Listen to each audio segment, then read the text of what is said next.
말씀 보도록 하겠습니다. 말씀은 고린도전서 10장 31절에서 33절의 말씀입니다. 고린도전서 10장 31절에서 33절입니다. 한 절씩 교독하도록 하겠습니다. 그런즉 너희가 먹든지 마시든지 무엇을 하든지 다 하나님의 영광을 위하여 하라.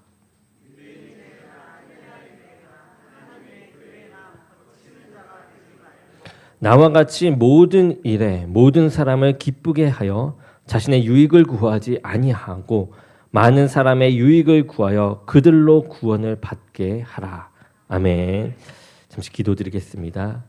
사랑이 많으신 주님, 오늘 이 시간도 저희의 발걸음을 이 교회로, 이 주님의 성전으로 이끌어 주심에 감사드립니다.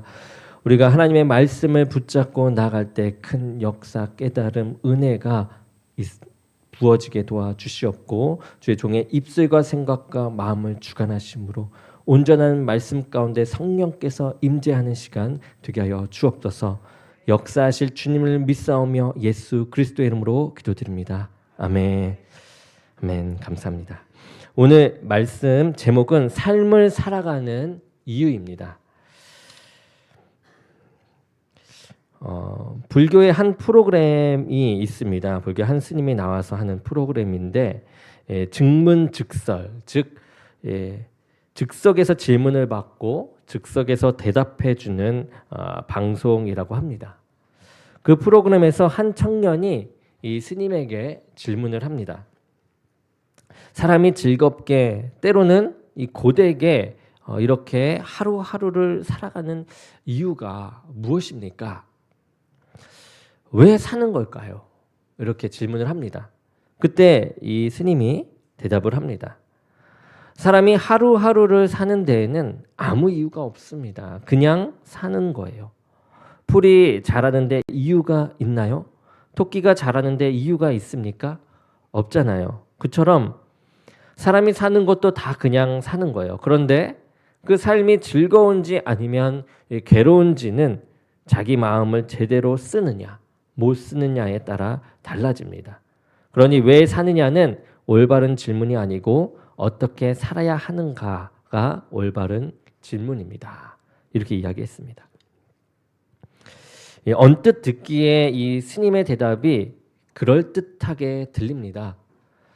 그런데 정말 사람이 사는데 이유가 없는 것일까요? 어떻게 사느냐가 중요한 질문입니다. 그렇지만 어떻게 사느냐는 왜 살아가는지 그 이유를 알 때에 어떻게 살아가는지도 답을 할 수 있는 것은 아닐까요? 세상에 많은 사람들이 이 청년과 같이 왜 사는지를 모르고 살아갑니다. 열심히 살아갑니다만 목적이 없이 살아가고 있는 것이죠. 여러분도 때로 내가 뭐 때문에 살지라는 질문을 스스로 할 때가 있지 않으십니까? 때로는 그 질문에 죽지 못해 살고 자식을 위해서 산다고 답하지는 않으십니까? 그런데 사람들이 그 삶의 이유를 깨닫게 되는 순간이 있습니다. 그때가 바로 언제냐? 예수님을 만날 때입니다. 오늘 말씀을 보게 되면 바울은 이 고린도 교인들에게 무엇을 위해 살아야 하는지를 명확하게 알려주고 있습니다.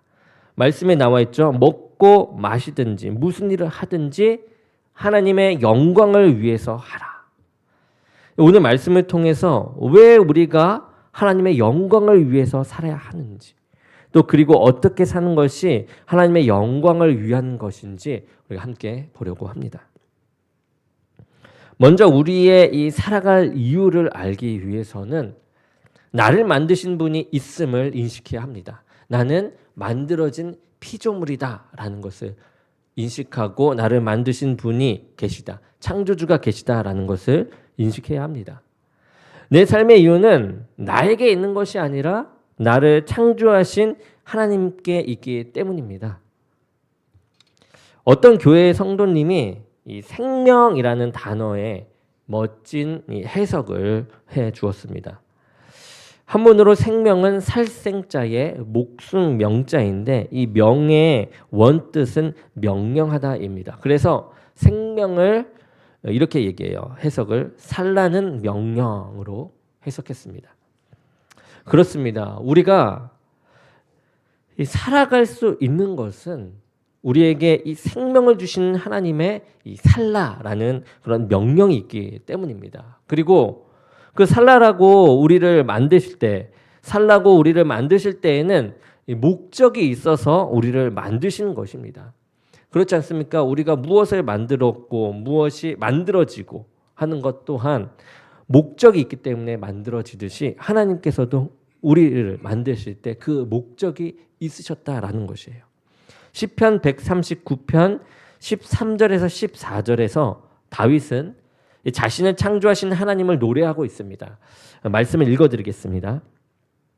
주께서 내 내장을 지으시며 나의 모태에서 나를 만드셨나이다. 내가 주께 감사하옴은 나를 지으심이 심히 기묘하심이라. 주께서 하시는 일이 기이함을 내 영혼이 잘 아나이다. 다윗은 자신이 우연히 만들어진 것이 아니라 하나님께서 자신을 만드셨다라고 고백을 합니다. 그리고 그것도 이유 없이 막 지은 것이 아니라 심히 기묘하게 지으셨다라고 말하고 있죠. 하나님께서 사람을 만드신 일은 참으로 기묘한 일입니다. 별 볼 일 없는, 볼품 없는 그 흙으로 사람을 만드시고 생명을 주셨습니다. 그리고 하나님의 이 영광을 위해서 살아갈 수 있는 존재로 우리를 만드신 거예요. 누구의 형상으로요? 주님의 형상, 하나님의 형상대로요. 그 모양대로요. 그래서 우리를 하나님의 영광을 위해서 살라고 만들어 주셨으니 우리는 하나님의 이 기묘하심을 드러내는 존재인 것입니다. 이사야 43장 7절에 하나님은 왜 하나님이 사람을 만드셨는지 그 이유를 말씀하고 있는데요. 이렇게 나옵니다. 내 이름으로 불려지는 모든 자, 곧 내가 내 영광을 위하여 창조한 자를 오게 하라. 그를 내가 지었고 그를 내가 만들었느니라 라고 이야기합니다. 하나님이 나를 창조하심을 알지 못한다면 나의 삶의 이유도 당연히 알지 못합니다.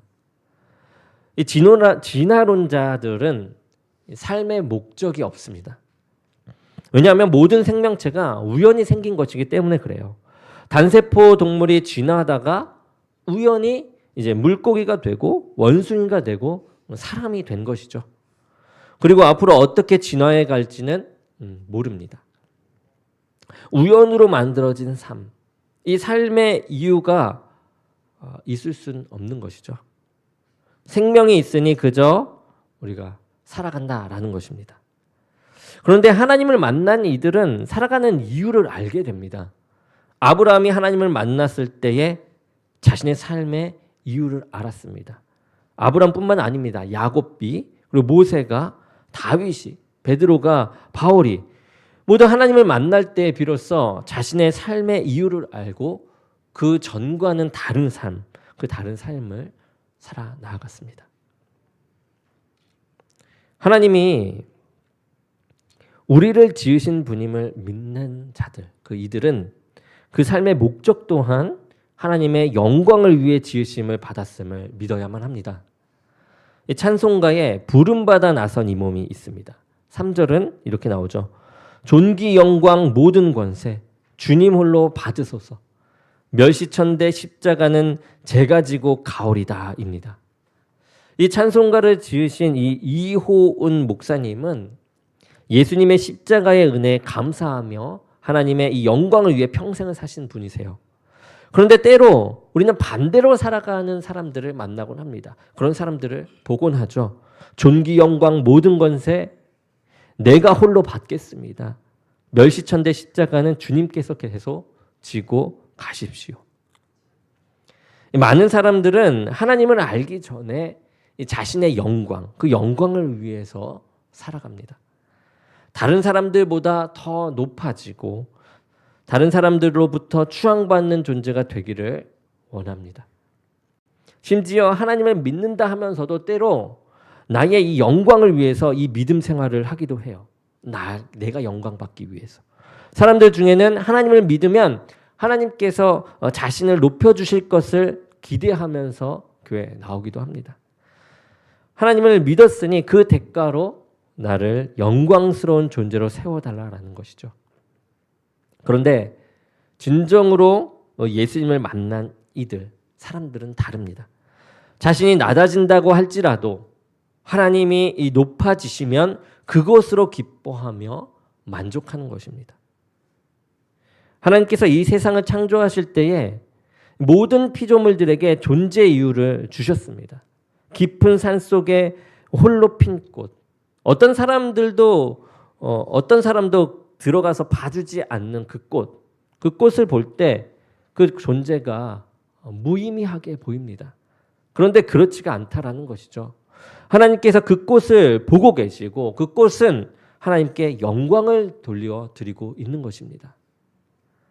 아무것도 아닌 흙으로 우리를 만드셔서 하나님의 영광을 드러내는 도구로 사용하시는 것은 심히 기묘한 일입니다. 창조주 하나님께 영광 돌리는 것을 우리는 영광으로 알고 기뻐하는 삶이 되시기를 축원합니다. 그렇다면 하나님께 영광 돌리는 삶은 무엇인가? 우리가 그것을 또 볼 필요가 있겠죠. 마태복음 5장 16절에 예수님께서는 이렇게 말씀하십니다. 이같이 너희 빛이 사람 앞에 비치게 하여 그들로 너희 착한 행실을 보고 하늘에 계신 너희 아버지께 영광을 돌리게 하라. 하나님께 영광 돌리는 방법은 여러 가지입니다. 먼저는 하나님께 예배를 드리는 것이고 또 찬양과 경배를 통해서 우리가 영광을 돌립니다. 그리고 사회적으로 성공한 사람들이 되어서 사람들 앞에 나와서 이렇게 얘기하지 않습니까? 이 모든 영광을 하나님께 돌립니다.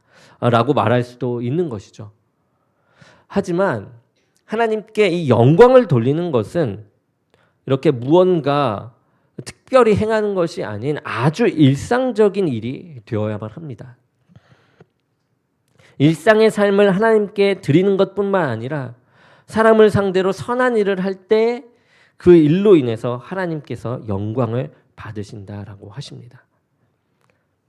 여러분, 한 주간 자신 말고 다른 사람에게 선한 일을 얼마나 하셨습니까? 사람에게 친절하게 대해주고 또 위로해주고 분낼 일도 참고 부드럽게 상대해주고 가난하고 약한 이들을 또 도와주고 그들을 위해서 기도하는 일들. 여러분, 이런 모든 일들이 하나님께 영광을 돌리는 일입니다. 이제 오늘 말씀을 보면 바울이 고린도 교인들에게 어떻게 하나님의 영광을 돌릴 수 있는지 구체적으로 말하고 있습니다. 본문의 말씀이죠. 바울은 너희가 먹든지 마시든지 무엇을 하든지 다 하나님의 영광을 위하여 하라라고 했는데 그 배경을 보게 되면 고린도 교회 안에 야기된 먹는 문제와 관련이 되어 있음을 볼 수 있습니다.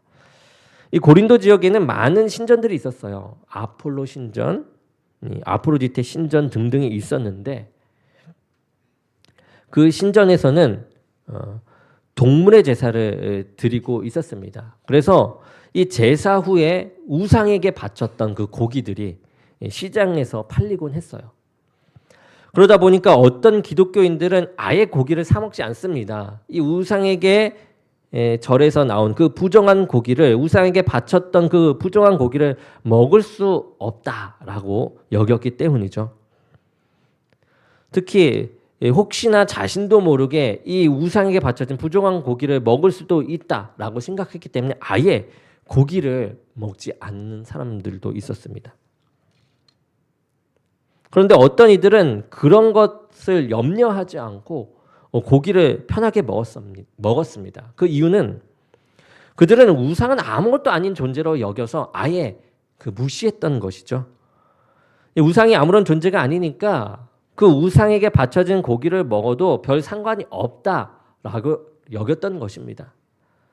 바울 같은 경우도 여기에 해당해요. 고기의 출처를 묻지 말고 고기를 먹어도 상관없다라고 말했습니다.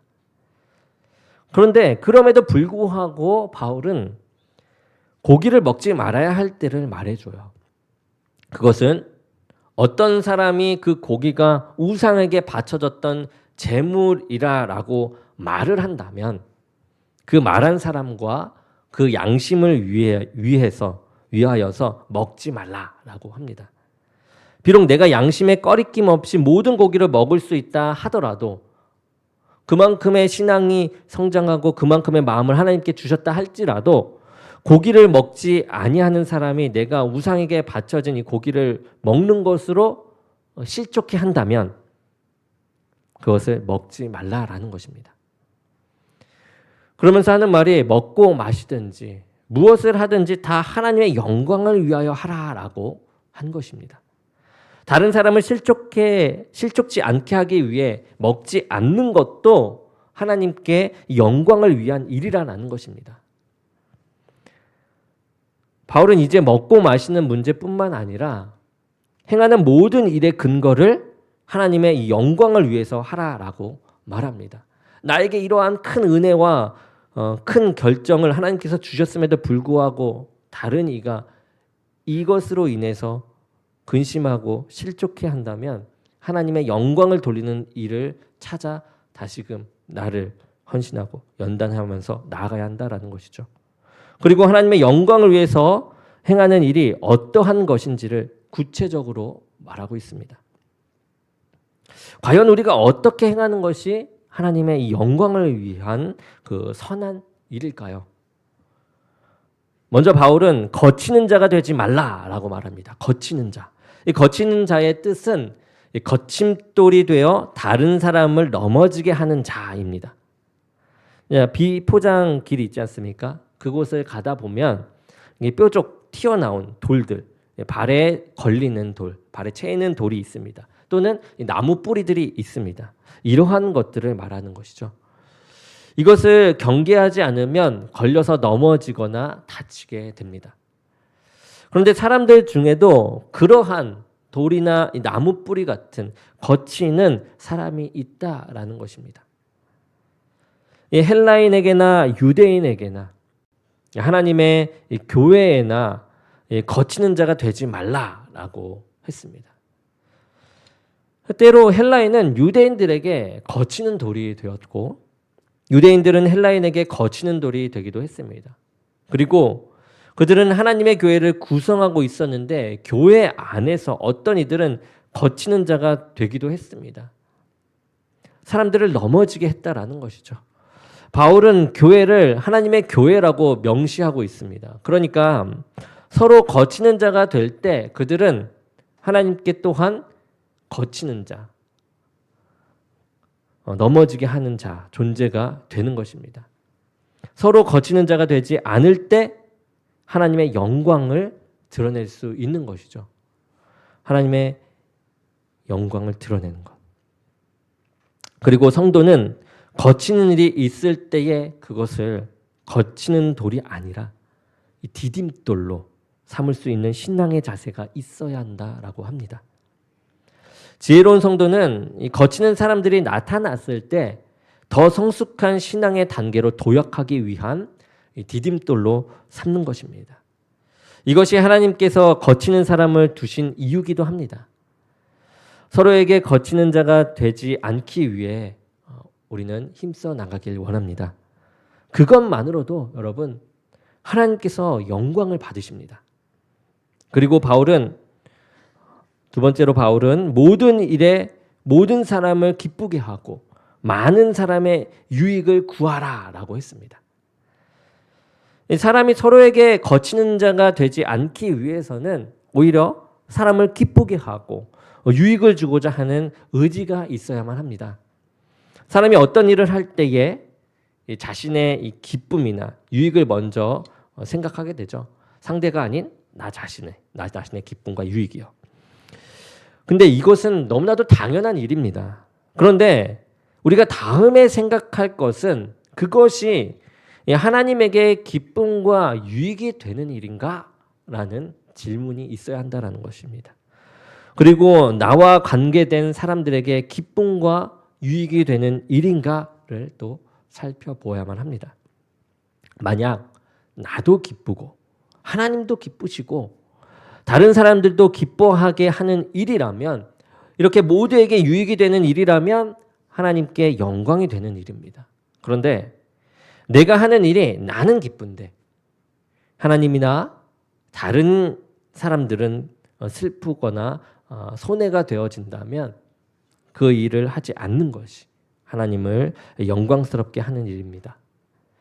다른 이들의 기쁨과 유익을 고려하며 행하는 일은 교회를 화목하게 하고 하나님께 영광을 돌리는 일입니다. 우리가 한 주간 여러분은 누군가의 기쁨이 되셨습니까? 다른 분들의 유익이 되기 위해서 어떤 일에 헌신하며 나아가셨습니까? 우리 교회가 다른 사람들의 기쁨과 유익에 관심을 두면서 이를 위해서 헌신한다면 하나님께서 더 큰 영광을 받으실 것입니다. 그런데 바울이 다른 사람들의 이 거치는 자가 되지 않고 도리어 이 기쁨과 유익이 되는 삶을 살게 하는 이유가 있습니다. 그것은 33절의 말씀과 같이 사람이 구원을 받게 하기 위한 것이었어요. 구원이요.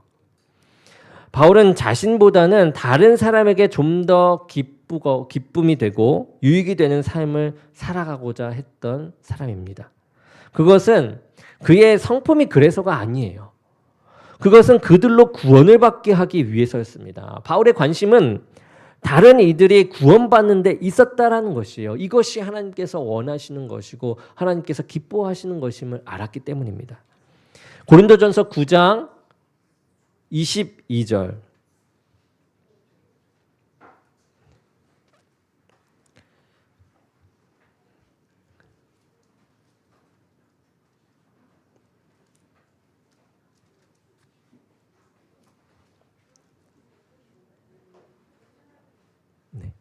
자, 고린도전서 9장 22절 이렇게 나와 있습니다. 제가 봉독해 드리겠습니다. 약한 자들에게 내가 약한 자와 같이 된 것은 약한 자들을 얻고자 하며 내가 여러 사람에게 여러 모습이 된 것은 아무쪼록 몇 사람이라도 구원하고자 함이니, 이 구원하고자 함이다라는 거죠.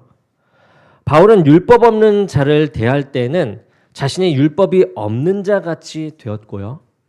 율법 아래에 있는 자들을 대할 때는 율법 아래에 있는 자와 같이 되었습니다. 그리고 약한 자들에게는 약한 자와 같이 되었는데 그 이유는 이것이었어요. 그 사람들을 구원하고자 하기 위하여 그랬다라는 것입니다. 우리의 관심이 다른 이들의 구원, 그리고 다른 이들의 이 영혼에 있을 때에 우리는 상대방에게 하나님이 원하시는 하나님의 뜻에 맞는 그 선을 행할 수 있습니다. 다른 이들의 영혼을 구원하고자 할 때 우리는 다른 이들을 기쁘게 하고 유익하게 하는 이 헌신의 삶을 살아갈 수 있는 것입니다. 그런데 사람의 이 영혼을 바라보지 못하고 나만 생각한다면 구원받은 이들까지 오히려 실족하게 하는 일이 되고 맙니다. 하나님께서 영광을 받으시는 그 일들을 보면 하나님을 대상으로 해서 무엇인가를 해드리는 일도 분명 중요하지만 우리 주위에 있는 사람에게 관심을 두며 그 사람들의 기쁨과 또 그 사람들의 유익을 구하는 삶인 것이에요. 한 사람이라도 구원에 이르게 할 때 하나님께서는 영광 받으시는 것입니다. 반대로 내 주위에 있는 이 사람들을 함부로 대할 때 하나님의 영광을 가리는 것입니다. 오늘 성가대 찬양단이 이렇게 찬양한 내용, 그 찬양의 가사들을 보면서 묵상하면서 찬양을 들었는데요. 오늘 말씀이랑 너무 부합된 하나님께 영광 돌리는 찬양에 제가 또 가슴이 막 울리더라고요. 우리가 이렇게 말씀 예배 가운데 이 찬양 가운데 나의 모든 것을 드리며 하나님께 경배하는 것 너무나도 중요하고 너무나도 우리에게 있어야 할 일입니다. 이 마음을 가지고 하나님께서 원하시는 그 뜻을 따라 하나님께 영광되는 일들을 우리가 교회와 주위의 사람들에게 해 나갈 때 하나님의 영광이 가려지는 것이 아니라 하나님의 영광이 드러날 줄로 믿습니다. 우리의 삶의 목적을 제대로 알아야 여러분 제대로 된 삶을 살아갈 수 있습니다. 예수님을 만난 사람들은 삶의 진정한 이유를 깨닫게 됩니다. 바로 하나님의 영광을 위해 사는 것입니다. 바울은 예수님을 만나고 그의 인생이 바뀌었어요. 그는 고린도 교인들에게 이렇게 얘기하죠. 먹든지 마시든지 무슨 일을 하든지 하나님께 영광을 돌리라. 오늘날 많은 사람들이 자신의 영광을 위해서 살아갑니다. 나 자신을 위해서요. 하나님을 믿는 이유도 하나님께서 내 삶을 영광스럽게 해주기를 원하기 때문에 그것을 기대하며 믿습니다. 그런데 사람에게 가장 큰 영광은요, 하나님께 영광 돌리는 것입니다. 그리고 하나님께 영광을 돌릴 수 있도록 지음받았다라는 것이 우리들에게 큰 영광입니다. 이것이 하나님께서 우리를 지으신 심히 기묘한 일인 것이에요. 하나님께 영광 돌리는 것이 여러분 막연하게 느껴질 수 있습니다. 하나님께 영광을 돌리는 것은 내가 사회적으로 대단한 공적을 행하거나 교회 안에서 하나님께 예배 드리는 예배 잘 드리는 것만이 아닙니다. 하나님은 우리의 일상적인 그 삶 속에서 다른 이들에게 선한 일을 행할 때에 영광을 받으십니다. 바울과 같이 한 사람을 구원하기 위해서 자신이 다른 이들의 거치는 자가 되지 않고 다른 사람을 기쁘게 하고 유익되게 행할 때에 하나님께서 영광 받아주시는 것입니다.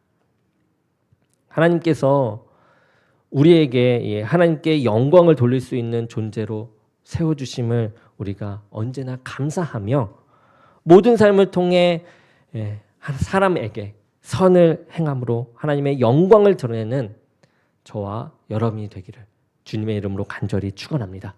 네, 기도하겠습니다. 살아계신 주님, 나의 창조주가 되시는 주님, 주님을 찬양합니다. 주님께 영광 돌립니다. 영광 돌리는데 부족함이 없도록 그 목적을 따라 우리의 삶을 꾸려나가는데 부족함 없도록 이끌어 주시옵소서. 우리들의 삶에 역사하여 주시옵소서. 우리들을 이끌어 주심으로 어떠한 환경 속에서도 주님을 놓치지 않게 하여 주옵소서. 예수 그리스도의 이름으로 기도드립니다. 아멘.